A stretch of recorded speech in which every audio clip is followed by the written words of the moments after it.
Lieutenant Commander Sarah Chun sat alone at the corner table of Murphy's bar, her civilian clothes deliberately chosen to blend in with the crowd. The faded jeans and simple black sweater bore no hint of the decorated Navy SEAL who had led countless classified missions across 3 continents. Her dark hair hung loose around her shoulders, a stark contrast to the tight regulation bun she wore during duty hours. Tonight, she just wanted to be anonymous, to disappear into the background noise of clinking glasses and casual conversation. The bar buzzed with Friday night energy. Groups of young professionals clustered around high-top tables, their laughter mixing with the steady hum of sports commentary from multiple television screens. Sarah nursed her club soda, watching condensation form on the glass while her mind wandered to the mission briefing scheduled for Monday morning. Task Force Phantom would be deploying again soon, and the weight of command pressed heavily on her shoulders. She had chosen this particular establishment because it was frequented by junior officers from a nearby naval base. It gave her a chance to observe her subordinates in their natural environment, to see how they interacted when they thought no one was watching. Leadership, she had learned, wasn't just about giving orders during operations. It was about understanding the people under your command, their strengths, their weaknesses, their motivations. A burst of raucous laughter drew her attention to a table across the room where 4 young men in their mid-20s held court. She recognized them immediately. Lieutenant Jake Morrison, Ensign Tommy Rodriguez, Petty Officer First Class Mike Sullivan, and Petty Officer Second Class David Park. All members of her task force, all skilled operators in their own right, but tonight they were just another group of guys blowing off steam after a long week.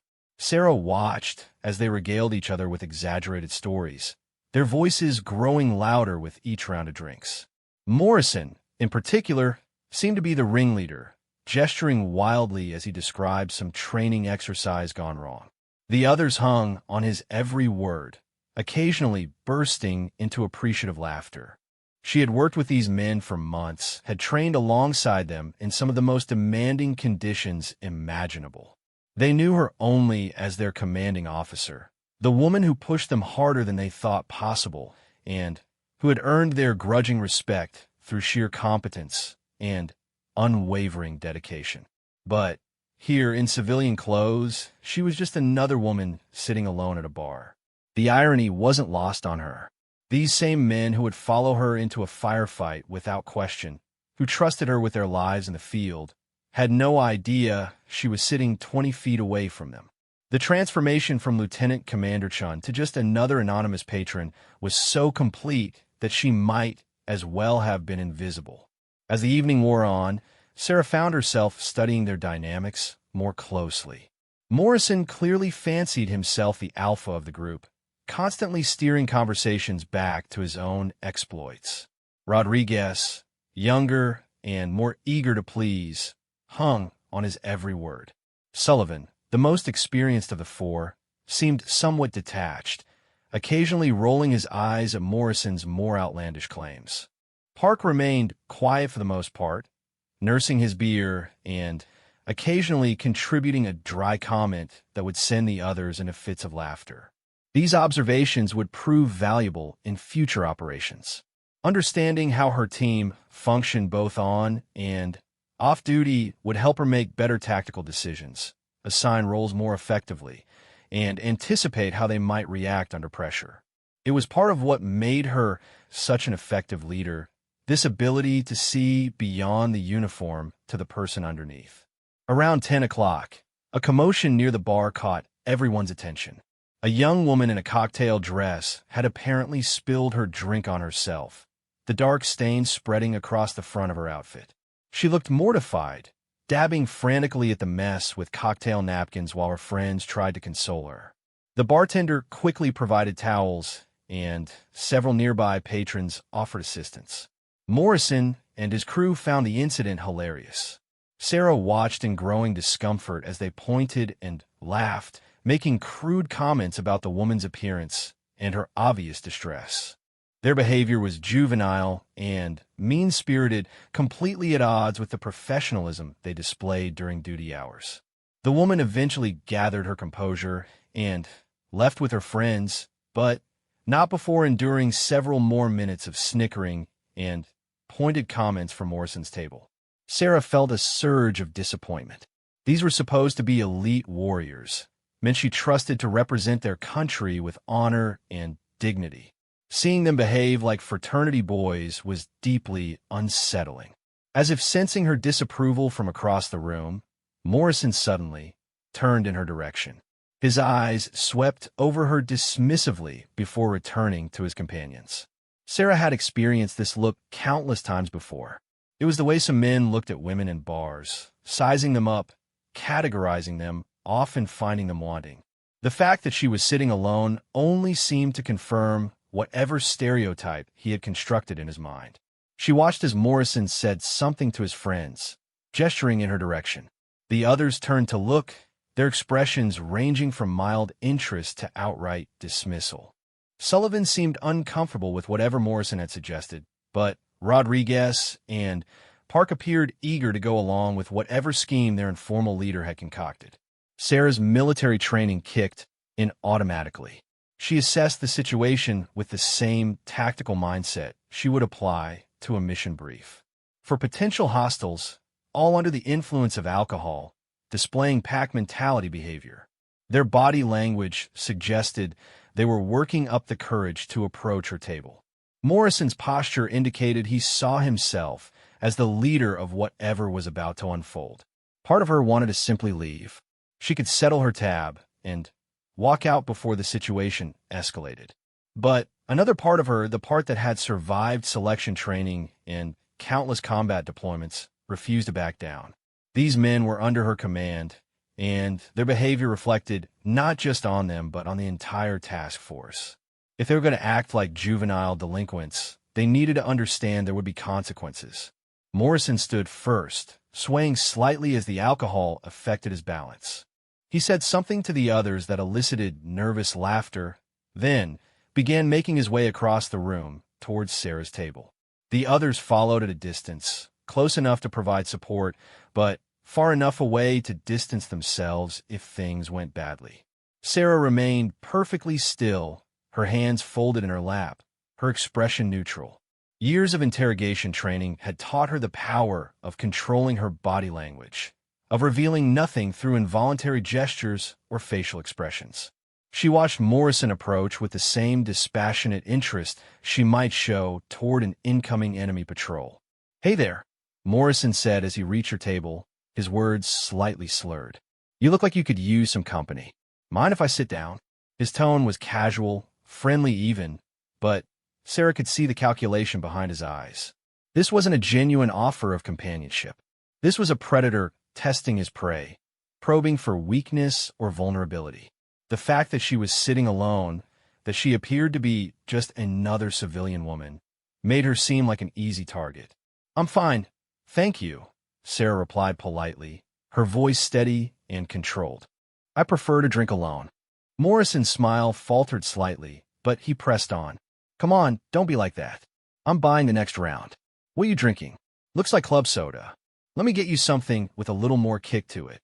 Without waiting for permission, he slid into the seat across from her. His friends had moved closer now, forming a loose semicircle around the table. Sarah found herself surrounded, though she doubted they had planned it that way. It was more likely just pack instinct, the natural tendency to close ranks when one of their own was engaged in what they perceived as a hunt. "I said I'm fine," Sarah repeated, her tone remaining level but carrying just a hint of warning. Anyone with military experience would have recognized the subtle shift, the way her voice hardened almost imperceptibly. But Morrison and his friend were too drunk and too focused on their juvenile game to pick up on the signal. "Ah, come on," Rodriguez chimed in from behind Morrison's shoulder. "Jake's a good guy. He's just being friendly." "Yeah," Park added with a giggle that revealed just how much he'd had to drink. "We're all good guys. We're in the Navy. We serve our country." Sarah almost smiled at that. If only they knew exactly who they were trying to intimidate. But she kept her expression neutral, filing away their behavior for future reference. This was a side of her subordinates she had never seen before, and it wasn't particularly impressive. Morrison leaned forward across the table, invading her personal space. His breath smelled of beer and bar food, and she could see the glazed look in his eyes that indicated he was well beyond the point of good judgment. "Here's what we're going to do," he said, his voice taking on an edge that made Sarah's muscles tense involuntarily. "You're going to let me buy you a drink, and we're going to have a nice conversation. Maybe we'll dance a little. Maybe we'll see where the night takes us." The implicit threat in his words was unmistakable. Sarah's hand moved instinctively toward her hip, where her service weapon would normally rest. Finding nothing there, she forced herself to relax. This wasn't a combat situation, at least not yet. These were her own people, drunk and behaving badly, but not actually dangerous. At least, she hoped not. "I think there's been a misunderstanding," Sarah said carefully. "I'm not interested in company tonight. I'd like you to return to your table." Morrison's expression darkened. The polite facade dropped away, revealing the entitled aggression underneath. "Listen, lady, I'm trying to be nice here. You're sitting all alone in a bar on a Friday night. What do you think that looks like? What do you think people are going to assume about you?" His words hit like a physical blow, not because they hurt her feelings, but because they revealed so much about his character. This was a man who saw women as objects to be categorized and conquered. The fact that he wore the same uniform she did, that he had sworn the same oath to protect and defend, made his behavior even more reprehensible. Sullivan, who had remained silent throughout the exchange, finally spoke up. "Jake, maybe we should just head back to our table. The lady obviously wants to be left alone." Morrison rounded on him with surprising venom. "Shut up, Sullivan. Nobody asked for your opinion." The outburst caused several nearby patrons to turn and look. Sarah could see the bartender watching the situation with growing concern, his hand moving toward the phone behind the bar. The last thing she wanted was for this to escalate into a public incident that would reflect poorly on the Navy. "You need to leave," Sarah said, her voice carrying the unmistakable tone of command that had been drilled into her through years of leadership training. "Now!" For a moment, Morrison seemed to recognize something in her voice, some hint of authority that gave him pause. But then Rodriguez spoke up from behind him, emboldening him to continue. "Did you hear that?" Rodriguez said with a drunken laugh. "She's giving us orders. What do you think you are, lady? Some kind of drill sergeant?" The table erupted in laughter at Rodriguez's joke, but Sarah noticed that Sullivan wasn't joining in. If anything, he looked increasingly uncomfortable with the entire situation. His military training was telling him something was wrong, even if he couldn't put his finger on exactly what it was. Morrison regained his confidence, buoyed by his friend's laughter. "That's right," he said, leaning even further across the table. "You think you can order us around? You think you're in charge here?" He reached across the table and grabbed her glass of club soda, holding it up as if making a toast. "Here's to women who don't know their place," he said loudly, causing more people to turn and stare. "And here's to teaching them some manners." Before Sarah could react, Morrison tilted the glass and poured the contents directly onto her lap. The cold liquid soaked through her jeans immediately, causing her to jolt backward in her chair. Ice cubes scattered across the table and floor, and the smell of lime and carbonated water filled the air. The bar fell silent for a moment, every patron turning to witness the confrontation.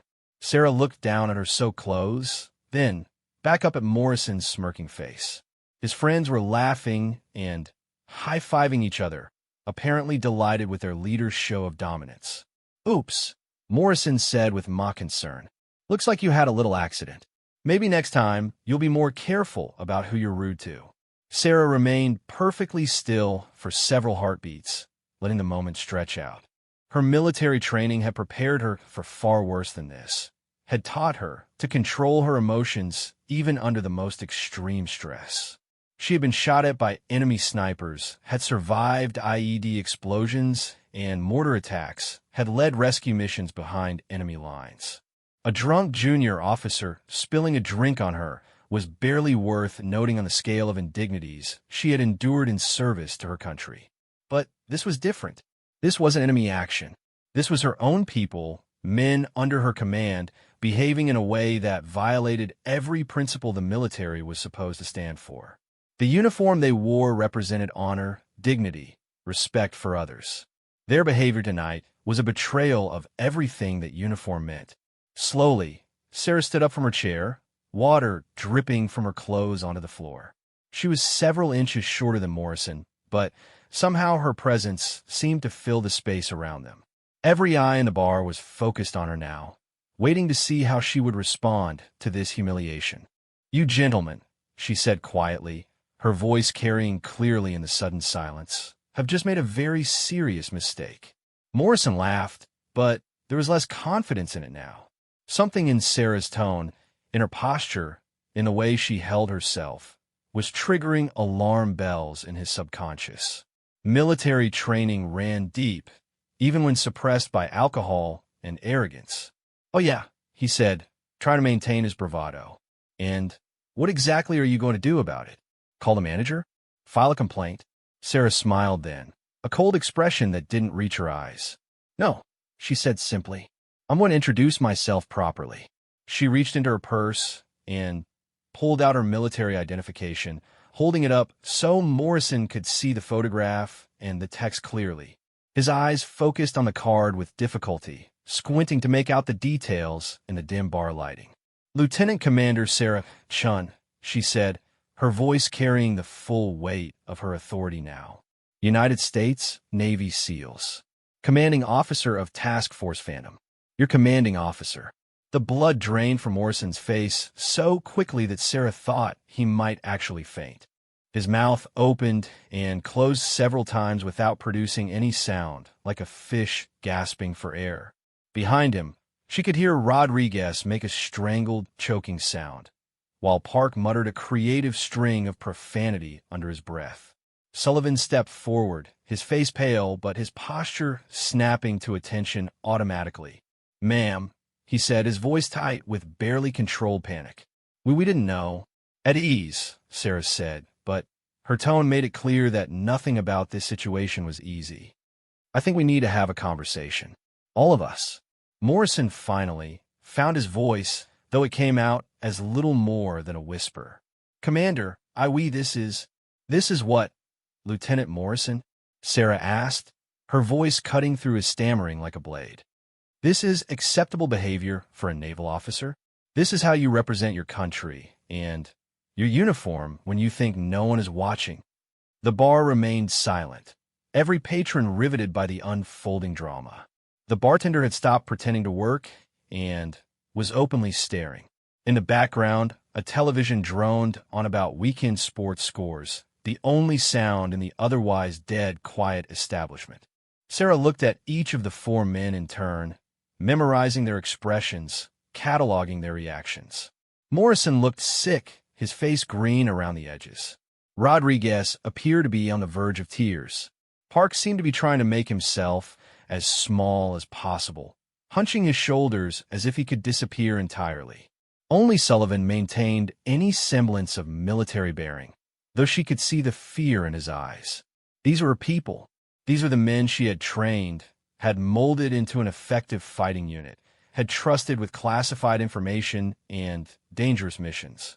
The disconnect between the professional soldiers she knew and the juvenile delinquents standing before her now was almost impossible to process.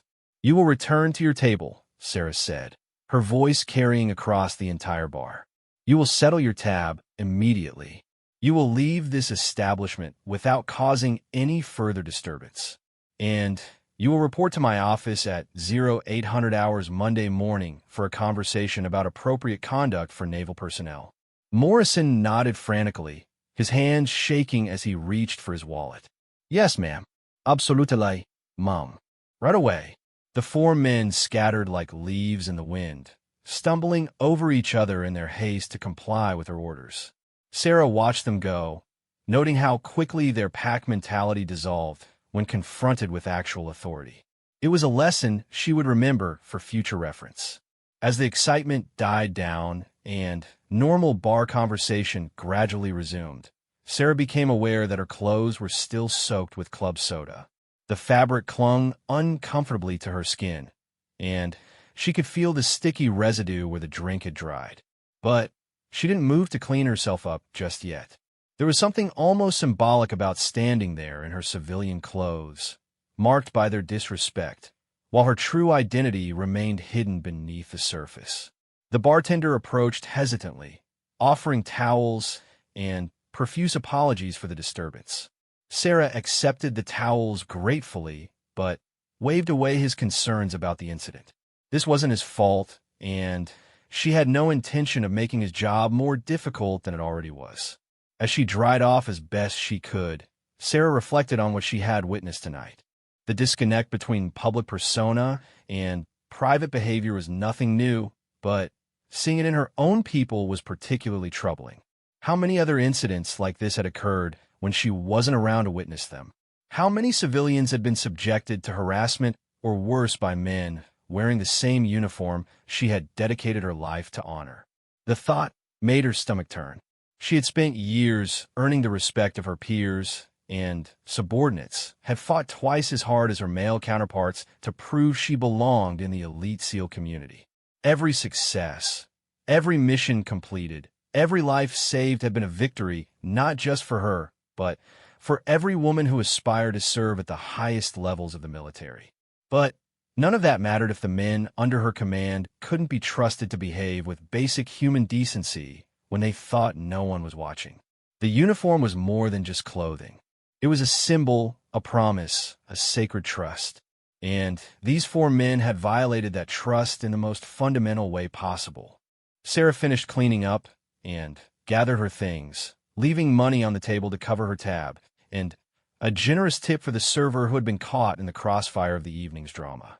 As she walked toward the door, she could feel the eyes of the other patrons following her.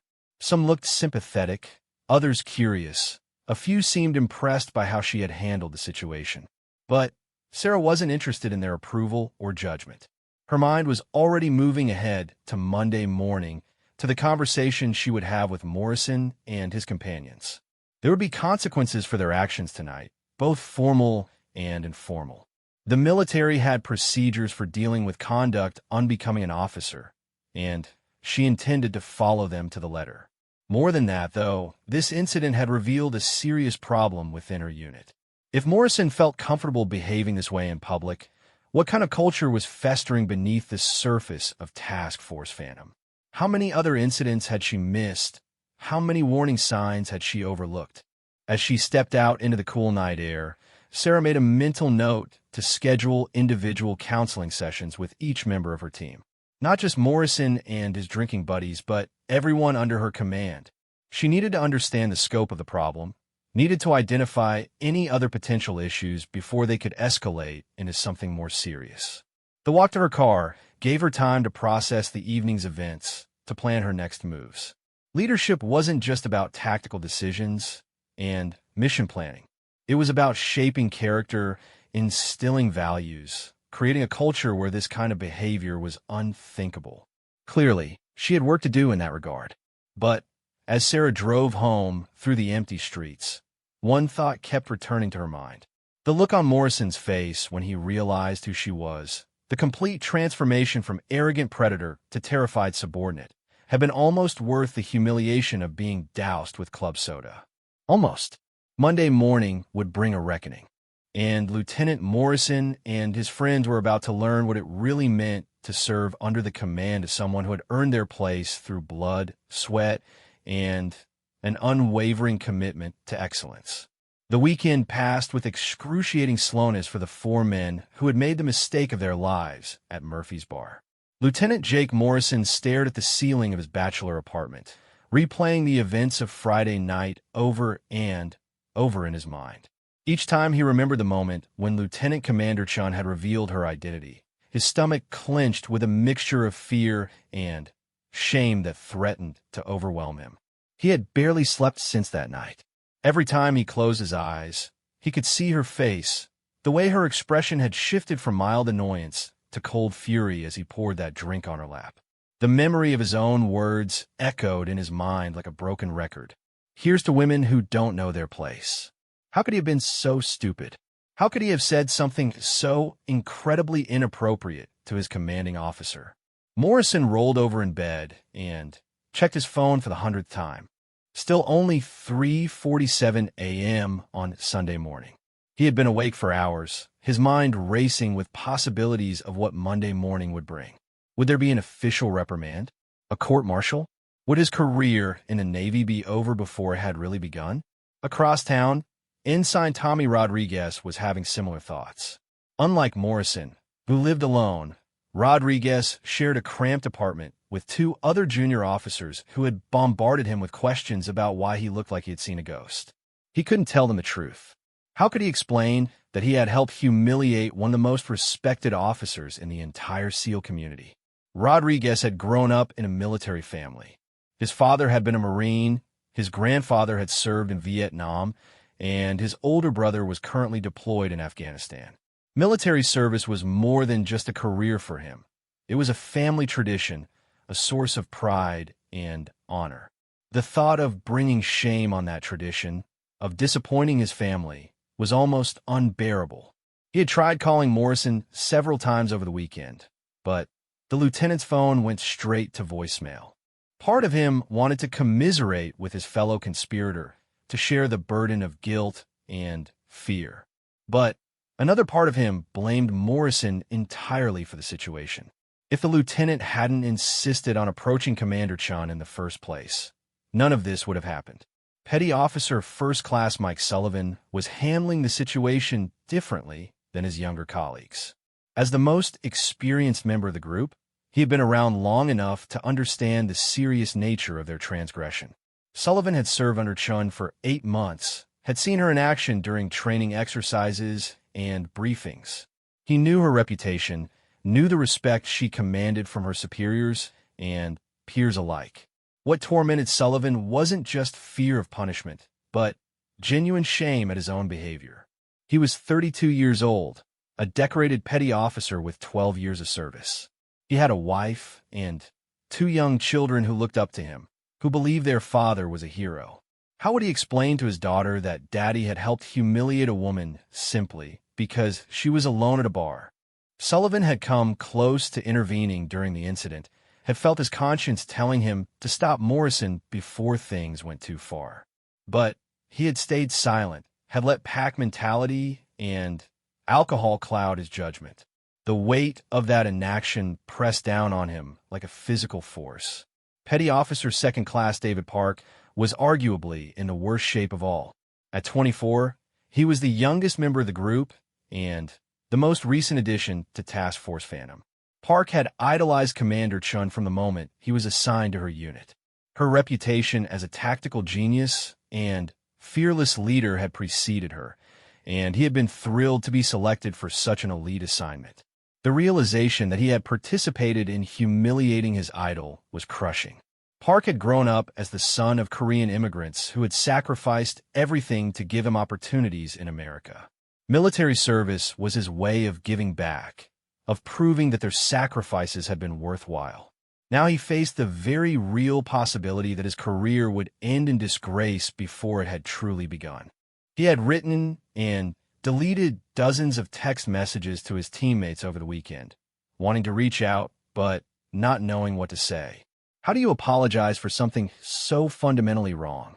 How do you take back words and actions that revealed such deep character flaws? While her subordinates wrestled with their consciences, Lieutenant Commander Sarah Chun was using the weekend to prepare for Monday's confrontation.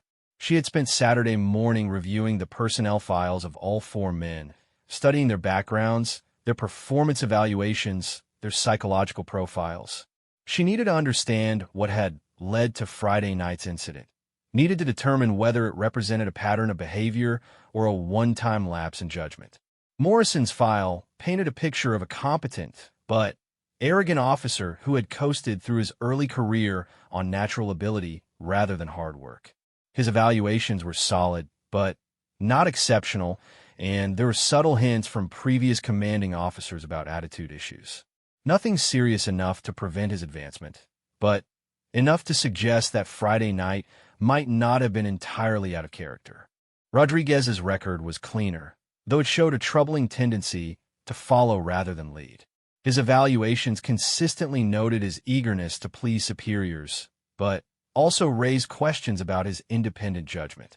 Sarah wondered if the young ensign would have behaved differently if he hadn't been influenced by Morrison's aggressive personality. Sullivan's file was the most disappointing to review. Here was an experienced, non-commissioned officer with an exemplary service record, a man who should have known better and should have stopped the incident before it escalated. His failure to intervene suggested either a serious lapse in leadership or, worse, tacit approval of Morrison's behavior. Park's record showed promise, but also revealed someone still finding his place in the military hierarchy. His evaluations praised his technical skills and dedication, but noted that he sometimes struggled with confidence and decision-making under pressure. The incident at the bar suggested he was easily influenced by stronger personalities, which could be a liability in combat situations. Sunday afternoon found Sarah in her office at the naval base, preparing for Monday's meeting. She had drafted and redrafted her talking points, had consulted with the command psychologist about effective intervention strategies, and had reviewed military regulations regarding conduct unbecoming an officer. This couldn't be just about punishment. It had to be about education, about ensuring that nothing like this ever happened again. She also found herself thinking about the broader implications of the incident. How many other female personnel had been subjected to similar treatment? How many incidents had gone unreported because the victims felt they had no recourse? The thought that she might be commanding a unit where harassment was tolerated or, worse, normalized, was deeply troubling. As evening fell on Sunday, Sarah made a decision that would have surprised her subordinates. She drove back to Murphy's Bar, not to drink or socialize, but to speak with the staff and other patrons who had witnessed Friday night's incident. She needed to understand the full impact of her team's behavior, needed to assess the damage to the Navy's reputation in the local community. The bartender recognized her immediately, though she was back in civilian clothes. He approached cautiously, unsure whether her presence meant more trouble or an attempt to make amends. "Commander," he said quietly, glancing around to make sure other patrons couldn't overhear. "I hope everything's okay. I mean, with those guys from Friday night." Sarah nodded, appreciating his discretion. "I wanted to apologize personally for their behavior. What they did was completely unacceptable and doesn't represent the values of the United States Navy." The bartender's expression softened. "You don't need to apologize for them, ma'am. But I appreciate it. We get a lot of military folks in here, and 99% of them are great people. Friday night was unusual." They talked for nearly an hour, with the bartender and several other staff members sharing their observations about the incident and their general experiences with military personnel. Sarah was relieved to learn that Friday night appeared to be an aberration rather than a pattern, but the conversation reinforced her determination to address the underlying issues that had led to the confrontation. Monday morning arrived with unseasonably cold weather and gray skies that seemed to match the mood of the four men reporting to Lieutenant Commander Chen's office. They had agreed to meet in the parking lot beforehand, partly for moral support and partly to coordinate their stories, though none of them was quite sure what story they could possibly tell that would mitigate their situation. Morrison had showered and shaved with military precision, had pressed his uniform until every crease was perfect, had polished his shoes until they gleamed. If his career was going to end, he was determined to at least look professional. But beneath the surface composure, his nerves were stretched to the breaking point. Rodriguez had barely eaten all weekend and looked gaunt and pale in the morning light. He kept checking his watch obsessively, as if somehow the appointment might be canceled or postponed. The thought of facing Commander Chun after what they had done made his stomach churn with anxiety. Sullivan walked with the measured pace of a man heading to his own execution. He had been through enough disciplinary situations in his 12 years of service to know that this was serious, potentially career-ending serious. The fact that he had allowed junior personnel to behave so inappropriately under his watch made his culpability even greater. Park brought up the rear, his usual confident stride replaced by the shuffling gait of someone who wished he could be anywhere else in the world. He had called in sick to work that morning, unable to face his other teammates until after this meeting was over. They knocked on Commander Chen's office door at exactly 0800 hours, their punctuality a small attempt to demonstrate respect and contrition. Her voice, when it came through the door, was crisp and professional. Enter. The office was spartanly decorated, with only a few personal items breaking up the regulation military aesthetic. A photograph of Chun with her SEAL graduation class sat on one corner of her desk, showing her as one of only 2 women in a group of 35 hard-faced warriors. Citations and commendations covered one wall, a testament to years of exemplary service and battlefield heroism. Chun sat behind her desk in full dress uniform, every ribbon and decoration perfectly aligned. Her posture was ramrod straight, her expression unreadable. The 4 men filed in and stood at attention, waiting for permission to speak or move. At ease, Chun said after a long moment, though the tension in the room made true relaxation impossible. Please sit down. We have quite a bit to discuss. The chairs have been arranged in a precise semicircle facing her desk, forcing the 4 men to sit shoulder to shoulder while facing their commanding officer. It was a subtle psychological technique designed to emphasize their shared culpability while maintaining her position of authority. Chun let the silence stretch for nearly a minute, her eyes moving from face to face, studying each man's expression and body language. Morrison sat rigidly upright, his jaw clenched with barely controlled tension. Rodriguez kept his eyes fixed on his hands, unable to meet her gaze. Sullivan maintained military bearing, but couldn't hide the shame in his expression. Park looked like he might bolt from the room at any moment. Before we begin, Chun said finally, her voice calm but carrying an undertone of steel, I want each of you to understand something very clearly. This is not a formal disciplinary hearing. This is not a court-martial proceeding. This is a conversation between a commanding officer and members of her team about conduct, character, and the responsibilities that come with wearing the uniform of the United States Navy. She paused, letting those words sink in before continuing. However, what you say here this morning, and more importantly, what you don't say, will absolutely influence any decisions I make about your future with Task Force Phantom and your careers in the Navy. I recommend complete honesty. Morrison cleared his throat, his voice coming out as little more than a whisper. Commander, I want to start by saying how sorry. Chin held up a hand, cutting him off. We'll get to apologies later, Lieutenant. Right now, I want to understand exactly what happened Friday night from each of your perspectives. And I want to understand what led to it. Lieutenant Morrison, you first. Morrison swallowed hard, his mouth suddenly dry as sand. Ma'am, we have been at Murphy's Bar for about 2 hours.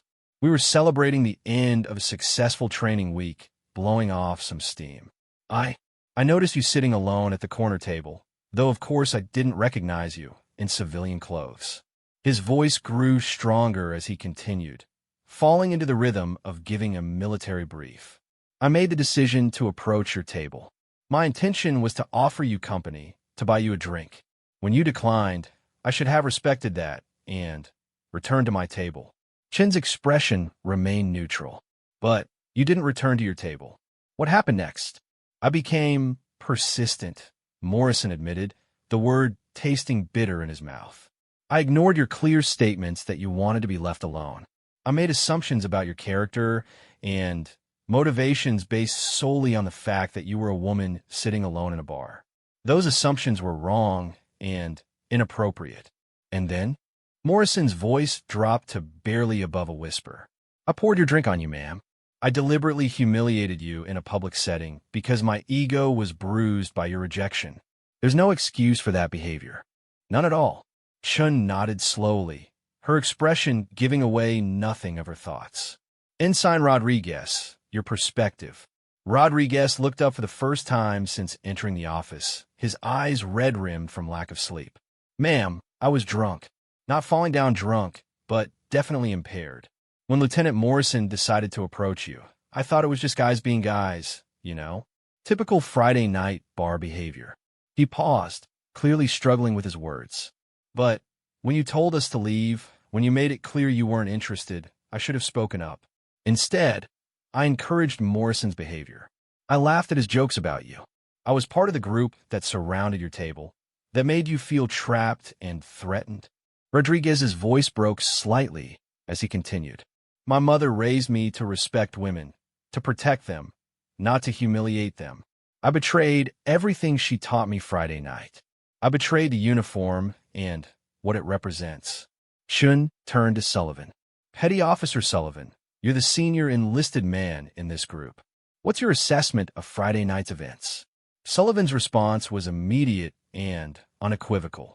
I failed in my duty, ma'am. As the most experienced member of our group, I had a responsibility to prevent junior personnel from engaging in inappropriate conduct. Not only did I fail to intervene, I actively participated in behavior that violated every principle of military bearing and conduct. His voice carried the weight of 12 years of military experience. I know better, Commander. I've been around long enough to recognize when a situation is escalating beyond acceptable bounds. I chose to remain silent when I should have acted. That makes me more culpable than any of the others, not less. Chin appreciated his honesty, even as she noted the pain in his voice. And you, Petty Officer Park? Park's response was barely audible. I followed instead of thinking for myself, ma'am. I wanted to fit in with the group, wanted to be accepted by the older guys. So when they started making fun of you, I joined in. When they decided to approach your table, I went along. I never stopped to consider whether what we were doing was right or wrong. He looked up at Chun with tears in his eyes. I've wanted to be a SEAL since I was 12 years old, Commander. My parents sacrificed everything to give me opportunities in America. I threw all of that away Friday night because I was too much of a coward to stand up for what's right. The office fell silent again, the weight of their confessions hanging heavy in the air. Chin studied each man's face, looking for signs of genuine remorse versus mere regret at being caught. What she saw was a mixture of both, along with something else, a real understanding of how fundamentally they had failed not just her, but themselves and the institution they served. Now we get to the heart of the matter, Chun said, leaning forward slightly in her chair. Each of you has admitted to serious misconduct. You've acknowledged that your behavior was wrong, that it violated military standards, that it brought discredit upon yourselves and the Navy.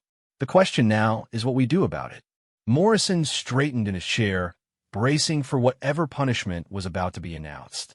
Rodriguez closed his eyes, as if trying to prepare himself for the end of his career. Sullivan maintained his military bearing, though Chin could see his hands trembling slightly. Park looked like he might be sick. I could initiate formal disciplinary proceedings, Chun continued, her voice matter of fact. Conduct unbecoming an officer, sexual harassment, violation of good order, and discipline. The charges would be serious, and the consequences would be career-ending for all of you. She paused, letting that possibility sink in before continuing. I could also simply remove you from Task Force Phantom and recommend that you be transferred to other units. Your new commanders would receive full reports of Friday night's incident, which would effectively end any hopes you might have of advancement or elite assignments. The four men sat in stunned silence, each one contemplating the destruction of dreams and ambitions they had worked years to achieve. The thought of explaining such a transfer to family members, to colleagues, to future employers was almost too much to bear. However, Chun said, and the single word caused all four heads to snap up with sudden hope, I believe in second chances for people who demonstrate genuine remorse and a commitment to change. More importantly, I believe in the transformative power of military service when it's approached with the right attitude. She stood up from behind her desk and moved to the window, looking out at the training facilities where SEAL candidates push themselves beyond their perceived limits every day. Each of you volunteered for military service. Each of you chose to pursue elite assignments that require not just physical courage, but moral courage as well. Friday night, you all failed that test. The question is whether you're capable of learning from that failure. Chin turned back to face them, her expression serious, but not unsympathetic. Here's what's going to happen. You will all remain with Task Force Phantom, but your status is now probationary. Any further incidents of inappropriate conduct, any hint of disrespect toward female personnel or civilians, any behavior that brings discredit upon this unit, and you will be gone immediately. The relief in the room was palpable, but Chin wasn't finished. In addition, you will each complete a comprehensive training program on sexual harassment prevention, appropriate conduct, and leadership responsibility. You will attend counseling sessions with the base psychologist to address the underlying attitudes that led to Friday night's incident. She returned to her desk and pulled out 4 manila folders. You will also complete 100 hours of community service each, working with organizations that support victims of harassment and assault. I want you to see firsthand the impact that behavior like yours can have on real people's lives. Morrison found his voice first. Commander, we accept these conditions gratefully. We understand the opportunity you're giving us, and we won't waste it. Chin nodded. I hope not, Lieutenant, because this is about more than just your individual careers. It's about the culture of this unit, the reputation of the SEAL community, and the sacred trust that the American people place in their military. She sat back down, her expression softening slightly. I need you to understand something. Friday night wasn't just about poor judgment or too much alcohol. It was about fundamental character issues that go to the heart of what it means to be a warrior in service of others. You can't protect people if you don't respect them. You can't lead people if you don't understand your own biases and prejudices. Sullivan spoke up, his voice heavy with emotion. Ma'am, how do we earn back your trust? How do we prove that we're worthy of wearing this uniform? Chun considered the question carefully before responding. Trust is earned through consistent action over time, petty officer. You prove yourselves worthy by doing the work, by facing your own shortcomings honestly, by becoming the kind of men who would intervene if they saw someone else behaving the way you did Friday night. She pulled out a calendar and began scheduling their required training and counseling sessions. You'll also be participating in an expanded leadership development program that I'm implementing for the entire unit. Friday night's incident has made it clear that we have cultural issues that need to be addressed at every level. Rodriguez raised his hand tentatively. Commander, will the other members of the task force know about what happened? Chin's expression hardened slightly. Ensign, do you think this should remain a secret? Do you think your behavior Friday night existed in a vacuum, with no broader implications for unit cohesion and morale? She let him squirm for a moment before continuing. The other members of Task Force Phantom will be informed that disciplinary action has been taken regarding an incident of inappropriate conduct. They won't get the specific details, but they'll know that standards have been violated and consequences have been applied. Park looked up with sudden panic. What about our families, ma'am? Will they have to know? The question hit Chun in an unexpected way, reminding her that these weren't just soldiers but sons, husbands, fathers. Their mistakes would ripple outward, affecting people who had no part in Friday night's events. That's your decision, she said finally. But I would recommend honesty with your families as well as with your chain of command. The people who love you deserve to know who you really are, not just the version of yourself you want them to see. The meeting continued for another hour, with Chun outlining specific expectations for their behavior moving forward, scheduling their various training requirements, and establishing check-in procedures to monitor their progress. By the time it was over, all 4 men looked emotionally drained but also somehow lighter, as if the weight of carrying their secret had been more crushing than any punishment she could have imposed. As they prepared to leave, Chin called Morrison back. Lieutenant, a word. Morrison's stomach dropped, wondering if she had changed her mind about giving him a second chance. Yes, ma'am. Chun studied him for a long moment. You were the ringleader Friday night. The others followed your lead, which makes your responsibility even greater. I need to know that you understand that. Morrison nodded, his throat tight with emotion. Ido, ma'am, and I need you to know that it won't happen again. Not just because I'm afraid of consequences, but because I finally understand how wrong it was. Chin's expression remained skeptical. Actions, Lieutenant, not words. Show me that you've learned something from this experience, and maybe we can salvage your career. Fail me again, and you'll be out of the Navy so fast you won't have time to pack your sea bag. As Morrison left her office, Chin sat back in her chair and allowed herself a moment of exhaustion. The confrontation had been necessary, but draining, forcing her to balance justice with mercy, punishment with rehabilitation. Only time would tell if she had made the right choice in giving them a second chance. But as she looked at the photographs on her wall, at the images of the men and women she had served with over the years, Chun felt a renewed sense of purpose. Friday night's incident had revealed problems that went beyond four drunk sailors making bad decisions. It had exposed cultural issues that needed to be addressed, attitudes that needed to be changed, and systems that needed to be reformed. The real work was just beginning. 6 months had passed since the incident at Murphy's Bar, and the transformation within Task Force Phantom was nothing short of remarkable.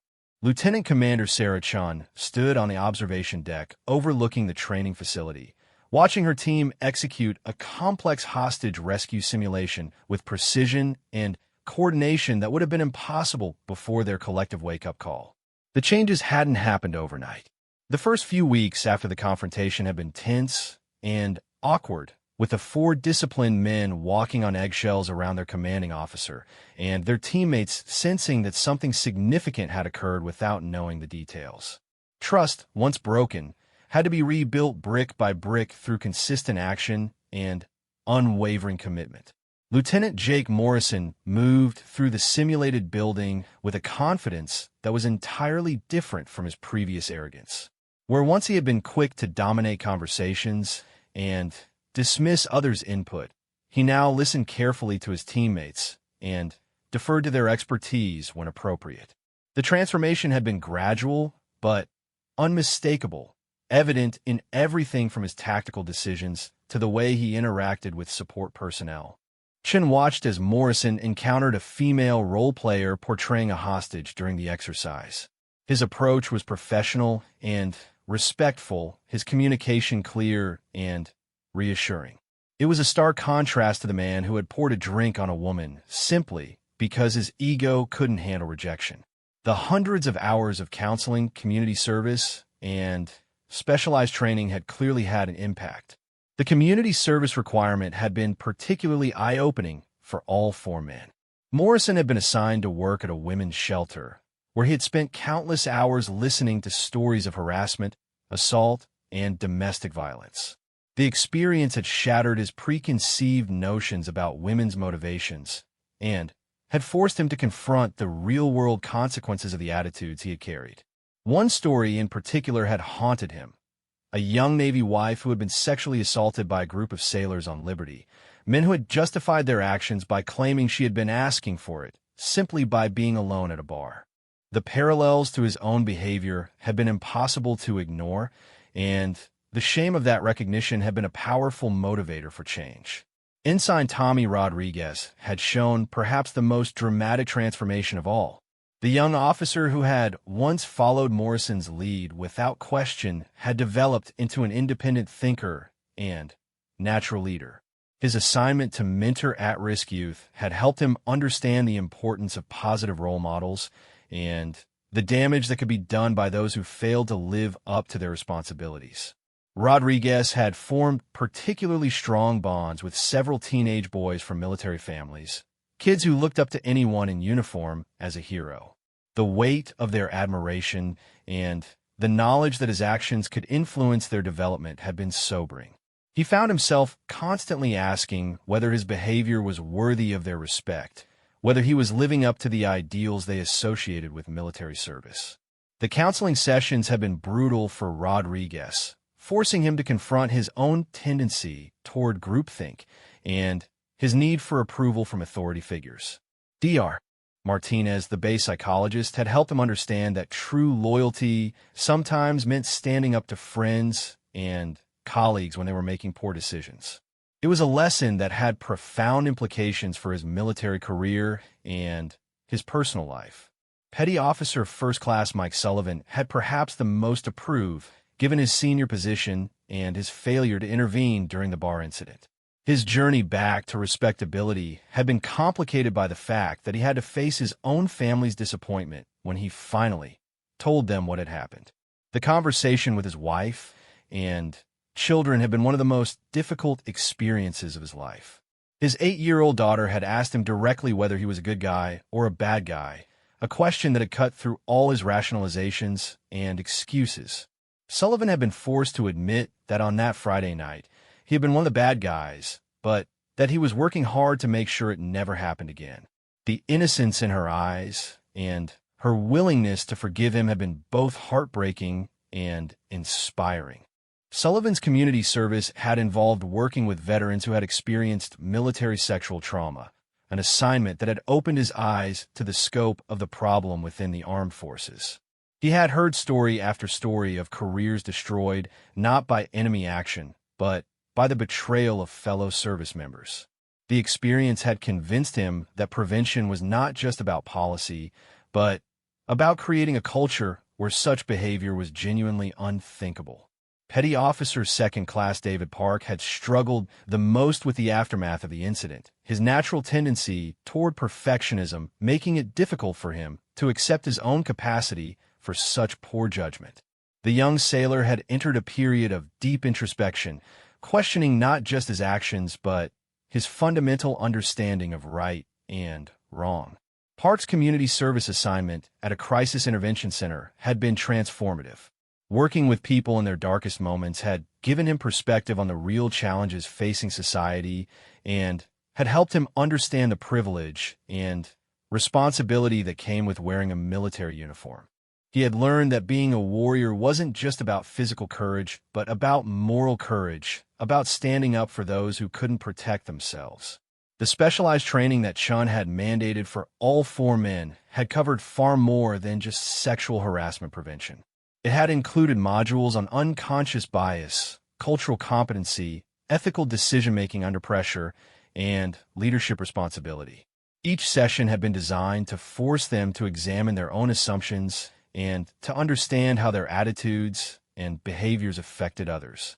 But the most significant changes had come from within the unit itself.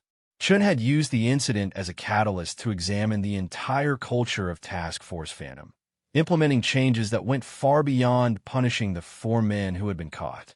She had instituted regular team-building exercises that emphasized mutual respect and trust, had brought in outside speakers to discuss military ethics and values, and had created safe channels for reporting inappropriate behavior. The other members of the task force had initially been suspicious of the sudden emphasis on cultural sensitivity and respectful behavior. Some had grumbled about political correctness and sensitivity training, viewing it as unnecessary interference with their warrior culture. But as the benefits became apparent, improved teamwork, better communication, higher morale, even the skeptics had come around. Sergeant First Class Maria Santos, one of only 3 women assigned to the task force, had been particularly vocal about the changes. Before the incident, she had endured subtle but persistent harassment and condescension from some team members, behavior that she had tolerated because she believed that complaining would mark her as weak or unsuitable for elite duty. The cultural shift had given Santos the confidence to speak up when inappropriate behavior occurred, and, more importantly, it had created an environment where other team members would intervene on her behalf. She had recently been promoted to team leader for a high-priority mission, a recognition of her skills and capabilities that might not have been possible under the old culture. Chen had also implemented a mentorship program that paired senior personnel with junior members, creating formal channels for guidance and support that transcended rank and gender lines. Morrison, despite his past transgressions, had proven to be an effective mentor to newer team members, perhaps because his own journey had given him insight into the importance of character development alongside tactical training. The program had been so successful that it was being adopted by other SEAL teams, and Chen had been invited to speak at leadership conferences about cultural transformation in elite military units. She had been careful not to share specific details about the Murfreesboro incident, but her general insights about building respectful, inclusive teams while maintaining operational effectiveness had resonated with commanders throughout the special operations community. The real test of the transformation had come 3 months earlier when Task Force Phantom had been deployed to a combat zone in Eastern Europe.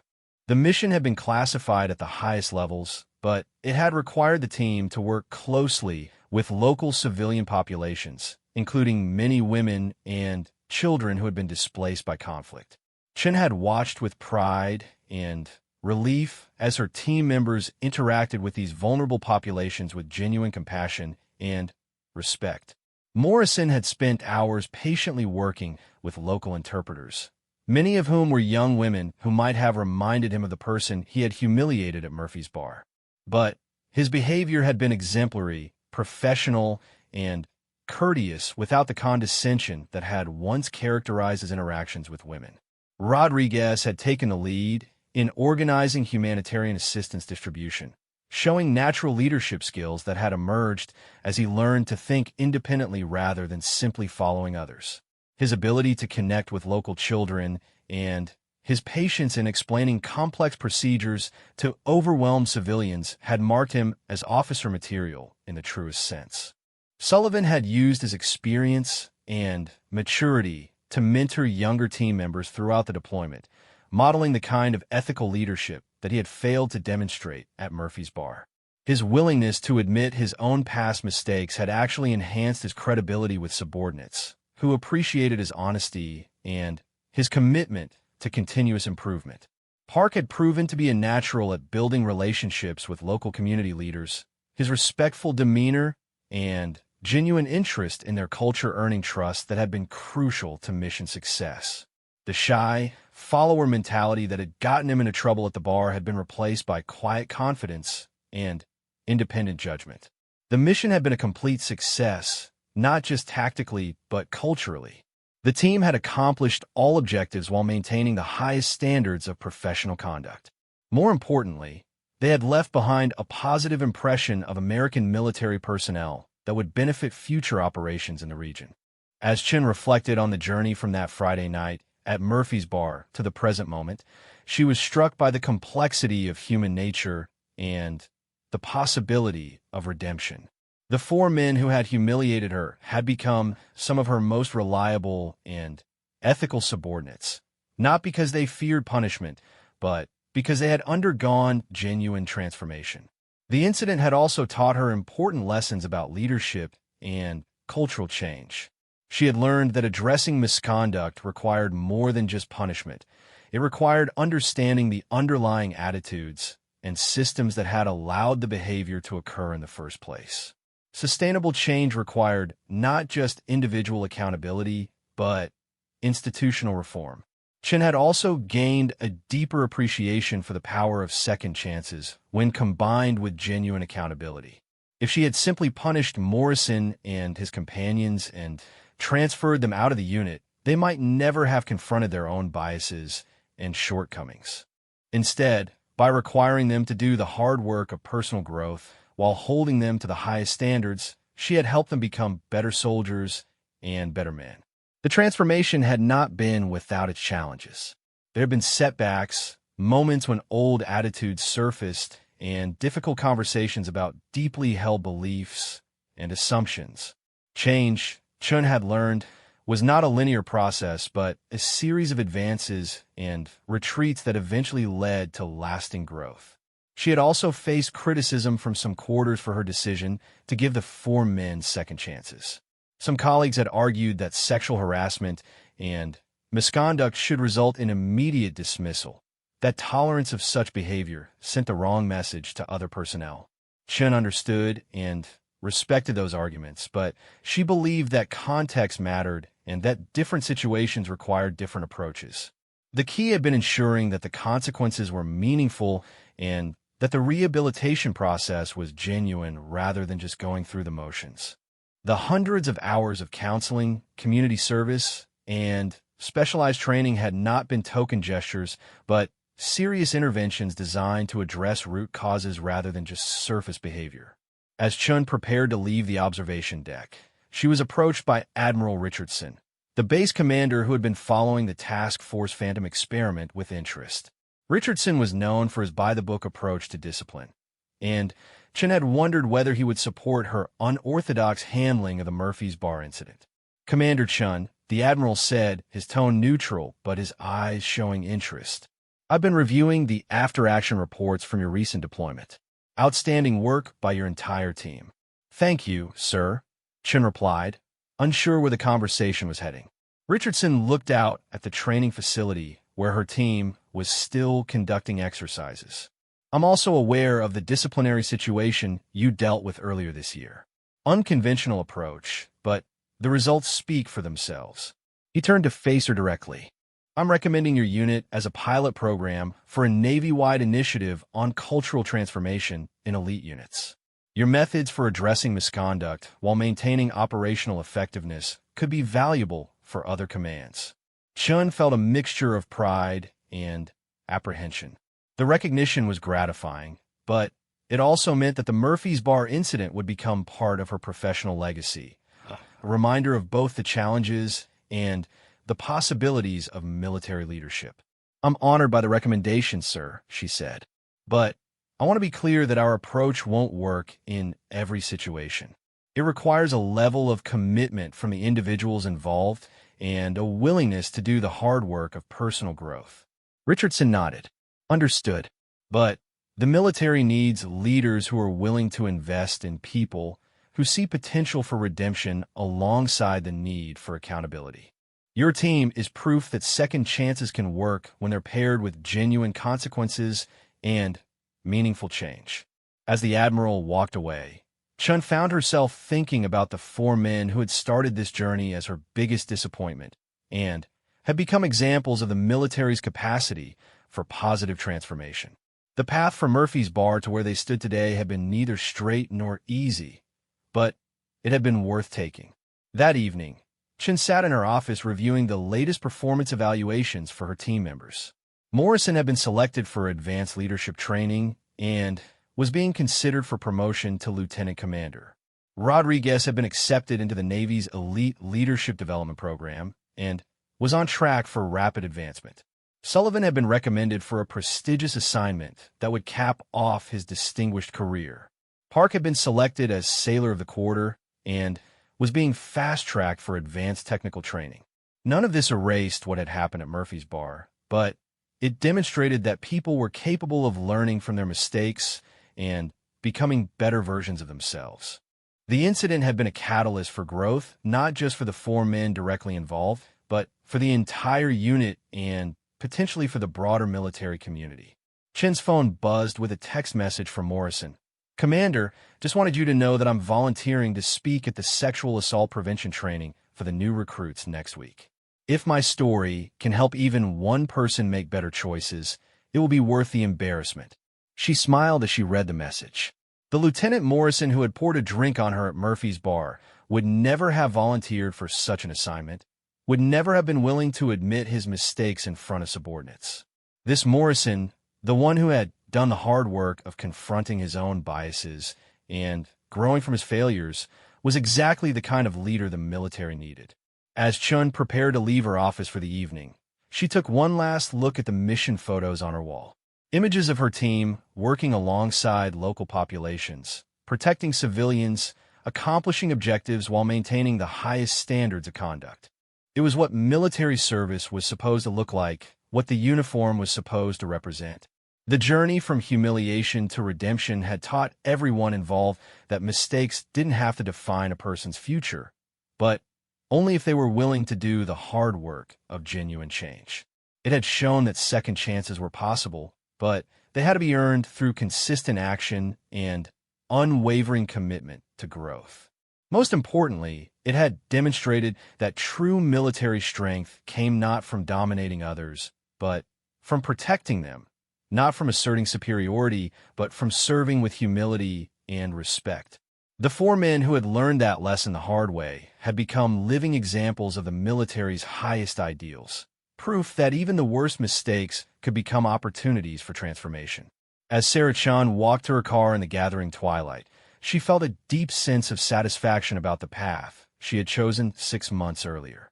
The decision to offer redemption instead of simply punishment had been vindicated by the results, but more than that, it had reaffirmed her belief in the fundamental capacity for human growth and change. The woman who had been humiliated at Murphy's Bar was gone, replaced by a leader who had learned that true power came not from the ability to destroy careers, but from the wisdom to build character. The four men who had made the mistake of underestimating her had become her greatest success story, living proof that leadership meant bringing out the best in people even when they had shown you their worst. The story that had begun with mockery and spilled drinks had ended with transformation and redemption, but it was far from over. The lessons learned and the changes implemented would continue to ripple outward, affecting future generations of military personnel and helping to build the kind of culture where incidents like Murphy's Bar became unthinkable. In the end, that Friday night had revealed not just the worst of military culture, but its potential for greatness when guided by leaders who understood that true strength came from lifting others up rather than tearing them down. And Lieutenant Commander Sarah Chun, the Navy SEAL who had commanded respect through competence and demanded change through courage, had proven that sometimes the most powerful response to humiliation was not revenge, but redemption.